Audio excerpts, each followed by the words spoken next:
welcome back to the AUSD podcast. I am Sarah. I'm Suhaidi. I'm Blanca. And today we have a special guest. I'm Mr. Hague. Hello, ladies. Yay! You know, there's a clapping sound effect there. Really? Yeah, I'll show you. I think it's one. We've always just been clapping Yeah, ourselves. we would clap. Oh. Oh, we didn't so know funny. that. Yeah, those are all different buttons of sound effects. So, Okay. So we have an icebreaker question. okay. And today's icebreaker question is, what's your favorite holiday? Thanksgiving, Thanksgiving. for sure. Why? I would say Halloween is a close second. Thanksgiving, because I'm very grateful of what we have. I love giving thanks. And that is a secret to life, is to be of gratitude of what you have. Not so much what you wish for, but what you have. What's your guys' favorite holiday? I like Christmas. You know, it's a time where your whole family can gather and like spend time together. Thanksgiving as well, but I don't know, Christmas, the presents, they also come. Yeah. For me, it's probably between Christmas and Thanksgiving. Just because those are the two holidays that, like Blanca said, like our family like really gets together, like everybody, like even extended family. So For me, that's a really, I guess it's between, Christmas and New Year's. Because it's always, just me and my family, so we don't really do anything special. But, I still like to celebrate just with them. We'd make s'mores in the backyard. Yeah. It's nice. S'mores are nice. I just started liking s'mores. Oh, my God. You just? Yes. what? I They didn't. evolve. It's Yeah. because Good. I remember you told us, I'm like, oh, I've never had a s'more. It's because I've never it. had a s'more, and then Oh, I tried it because I don't like marshmallows. what a treat. So now I like s'mores. Okay. So we're going to start with the first question. My question is, what prompted you to start podcasting? Podcasting or the podcasting program? The Yeah. podcasting program. Well, because I like to think out of the box, and you all are students, so you love to talk anyways. The thing is that I started podcasting because I'm very aware of the technology out there and what people are doing. So you have to have an awareness of where things are going. And my mind always thinks 5 years, 6 years, 7 years down the line, what is the new up-and-coming thing? So that's why I not only have podcasting, but I have drone technology. I teach them video production. But, like I said, it's drones is one thing. Robotics is another thing. I want to bring the latest and greatest here. So podcasting, I thought, would be a great idea. I've been doing it for a little bit, and I thought it'd be a good idea for the students to express themselves, to express their voice. And we had thankfully, it was Thanksgiving, okay, we had a very large budget. And our director of career pathways over at the district, Frank Chang, said, I need you to think big. We need to spend this money. Think big. Okay, well, I'm going to think the biggest I possibly can. And this booth is $20,000. Okay. That machine right there that you're capturing is about $300. All these microphones, even more hundreds of dollars. So you're looking at about, $25,000 worth of stuff here, just sitting here. And so it's been a huge, enormous success.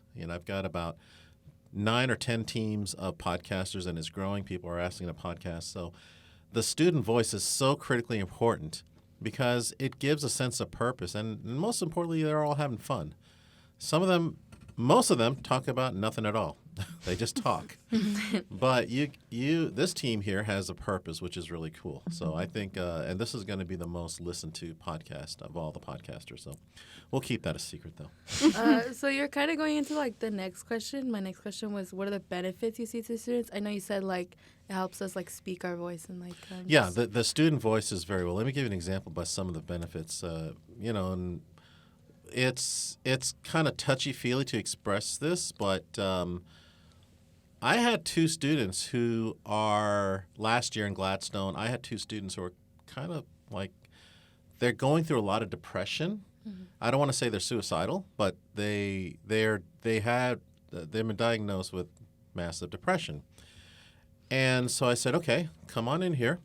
Here's an SD card. Put it in.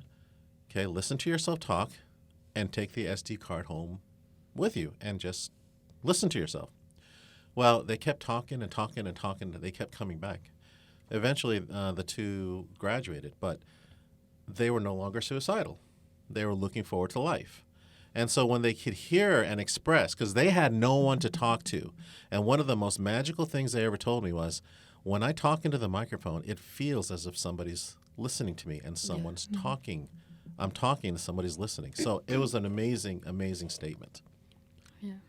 I think, That's so cool that, like, you know, it's like affected people. Yeah, And, like, because- changes lives. It's Yeah. not because I something think small. many like students or like teenagers don't really like to talk about what they're going through. Yeah. Yeah. Or like sometimes aren't comfortable enough.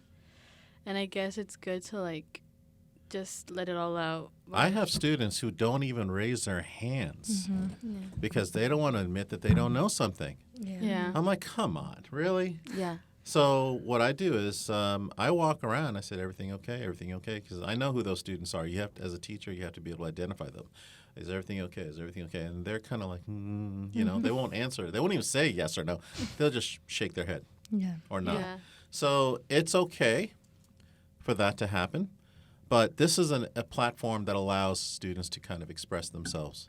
And if you want to keep it a secret, okay, Yeah. that will be respected. Mm-hmm. How many podcasters do you have? We have we have 9 teams right now. I have some students who are actually podcasting during class. So they're my students, and I have this one group of guys who are football podcasters. So they talk about the NFL, and they'll come in here during fifth period, and they'll just go ahead and podcast. So I'm okay with that. I have about over 100 episodes of podcast now. And so they can be found as SoundCloud. Okay, so if you look at Mr. Hague's class, SoundCloud, and also if you want to look at your podcast, AUSD podcast is available on SoundCloud right now. And this one is of a very great interest to me because I want to be involved. I want to get the district involved and to publish this on their site, and of course the city as well. Yeah. So the next question is, what is the future of this program? Well, hopefully I'll be here.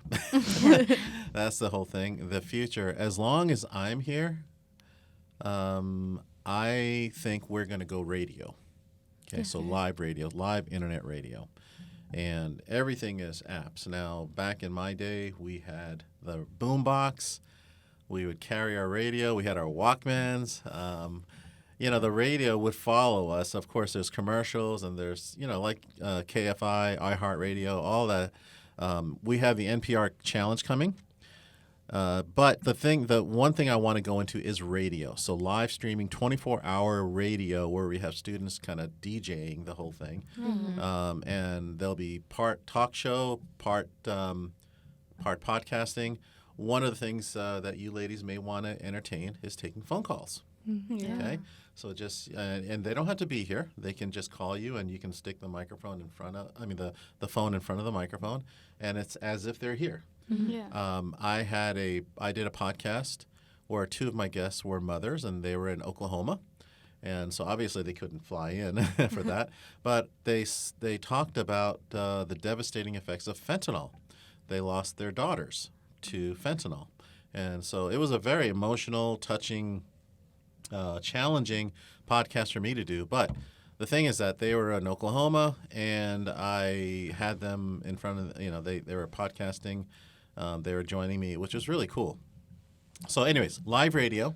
I don't want to get too hard. Live radio is definitely, for this podcast, maybe you guys want to do video casting, Yeah. because we can air this, and also you can do podcasting too. In other words, you record yourself, you film yourselves, and then we can save the audio for podcasts. Yeah.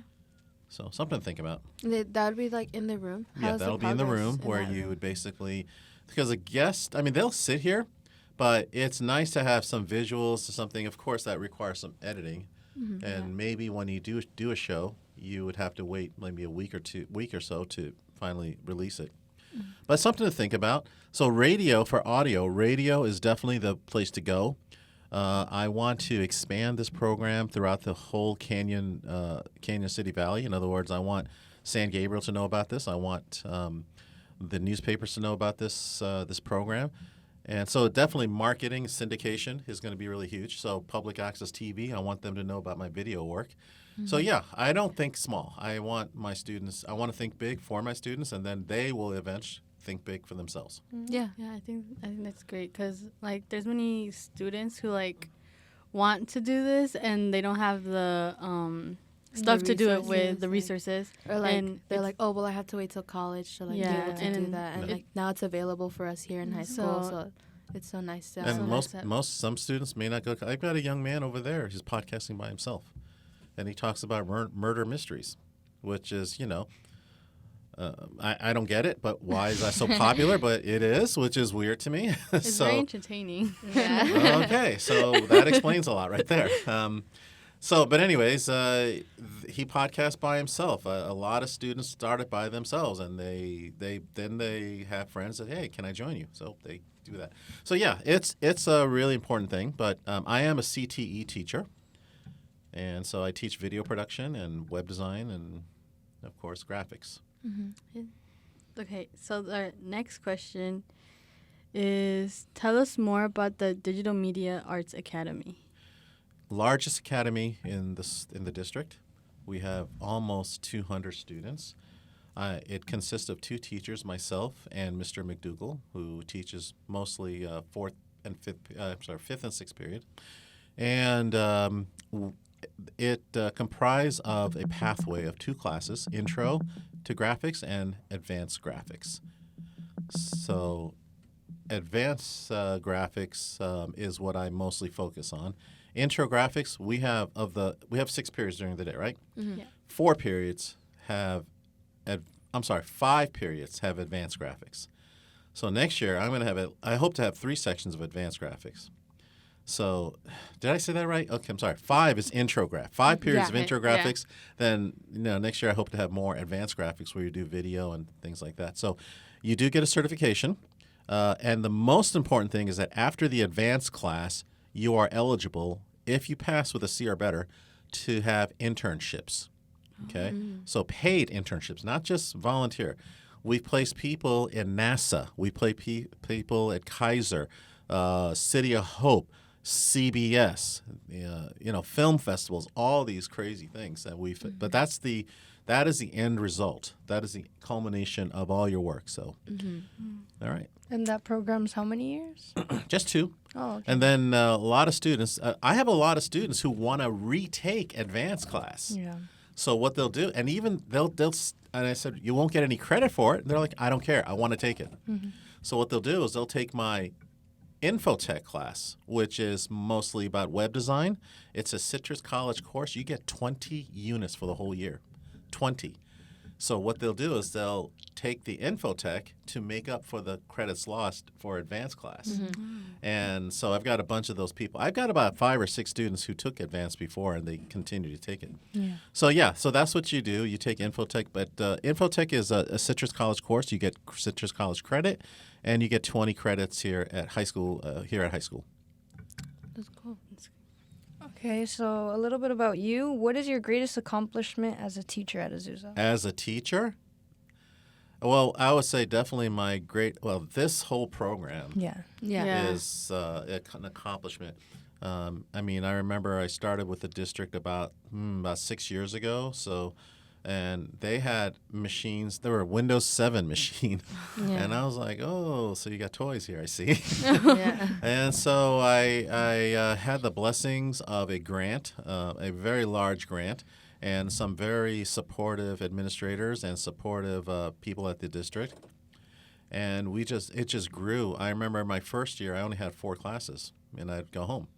Now, the next year, I've got 6 classes plus summer school, so it's a lot of people are taking it. We started out with only 60 students. Now we have close to 200, which is very, very large. And so I would say, watching my students, I've had students' success stories. One student got a full scholarship to Chapman School of Film, Dodge School of Film. Another one got a job at the the Burbank International Film Festival. I sent a student to NASA for an internship. So seeing 20% of my students go on to major in media during college, at college. Yeah. So your opinion on the students, you already. My opinion? Yeah. Here's my opinion. Okay. It all depends. I love my students. They're my second children. That's how I see them. I have an obligation to their growth and to enrich them spiritually and also educationally. I am not a teacher who concerns himself over grades. I'm more concerned myself over experience. So because there's experience that's going to get you jobs. Yeah. Now, not to say that grades are not important, but I'm just saying that, and I do because I have a master's degree in biotechnology, believe it or not. But here I am teaching media. I'm very passionate about what I do. I love coming here on Mondays, and Fridays are kind of hard for me to leave. You know, it's weird. Yeah. But there's some students, however, who just absolutely hate it. You know, there's some students who don't do any work. There's some students who, and I look at their grades and I see that they're failing other classes. But what really gets to me is students who fail my class, but they don't fail any other class. So I'm just questioning, what is it that you don't like about this class? And they just say they don't like computers. And I said, well, okay, fine. But that's what you kind of work with, and I try to talk to their parents. But overall, Azusa students are great. It's been a weird transition from Gladstone to here. Very weird. But I'm getting used to it. And, yeah, I mean, like I said, I think they're amazing, and they give definitely definition to my day. And I will do my best to make sure they're better people after they take my class. Yeah. Those are. I mean, I've heard like definitely like positive feedback like from friends that take this class. Like, oh yeah, I like all the tech. It like gives them an opportunity like they wouldn't Yeah. get. Well, tell me if anybody says otherwise. Let me know who they are. Tell me their name. I know where they live. But yeah, I think this whole program or whatever, like I'm interested in media and stuff, so it's like great to see that how like other kids who are like interested in stuff like me are also being part of this. It's great to see. And like the announcements, the like virtual, not the virtual, The video the announcements. video announcements. I thought those were so cool because like I guess like it's always been like a thing where like, oh, only like the rich schools do Yeah. that. But like now it's like come here and it's like a reality for us that like we get to do that. Rich schools? Yeah, Yeah, because like in the that's- movies, in the movies, like only rich rich schools have like video announcements and like they have like the TVs in every classroom. And now like that's a possibility for us. The only reason why the students here and the families here think, say that they're not rich or poor or whatever, is because they already convinced themselves they are poor. Okay? Yeah. Just remember, the past does not equal the future. Yeah. So if you want to be wealthy, you can be wealthy. And why shouldn't you have everything that the so-called, I don't know what you meant by rich schools, but I did. like I private actually, schools. Yeah. Oh, that? Nah. Oh, no. I learned about video announcements at Glendora. That's where I taught for about a year. And love it here 10 times way more than Glendora. But that's where we got the video announcements. Oh. And here I introduced it. And we had 30 episodes at Gladstone, 30. And they loved it down there. They were like, where's that, so when's the next VAs are going to be? Here, they're just getting used to it. Yeah. And so not all teachers show that. I hope they change their mind. But our Instagram has exploded. We only had like 100 people, like a month ago. Now we got 300. So it's just really going up. So, and we're focused mostly on social media. Yeah, I think it's really cool that students don't have to do this alone. They have like people like you to help them through it, right? Yeah, because like before it was just like the medical pathway and like there's I don't know what other pathway there is, like the academies. I don't know. Engineering. Engineering. But like now it's really cool, like this one's available. It's really cool that it's a 2-year program too. It's not going to 'cause I take feel up like- all 4 years. Yeah. Yeah, medical's 4 years, huh? Yeah. Yeah. But you have, I think, I'm going to go on a whim and just say she is probably the best teacher. I'm not kidding. She is just amazing. She is really passionate. She's got a lot of guts. She's very focused. So yeah, definitely, I would encourage anybody to take medical, just because. But it's kind of interesting how I had one student. I hear the bell. I had one student who took 4 years of medical and then took 1 year of my class, and I was like, oh my God, I love this. Now she has her own business. She has her own graphics business. Yeah. Oh. Yeah. Yeah. I think it's good to like explore different Yeah. things, you know. Especially in high school that you have Yeah. time. Yeah. Yeah. So I think what you're doing is fantastic, and I appreciate your effort. And it's going to grow. Keep doing this, and we'll bring some district people in here. Yeah. Thank Okay. you. Let me know what you want to do next. Yeah. Thank you for joining us today. Thank you. Thanks for having me. you. All right.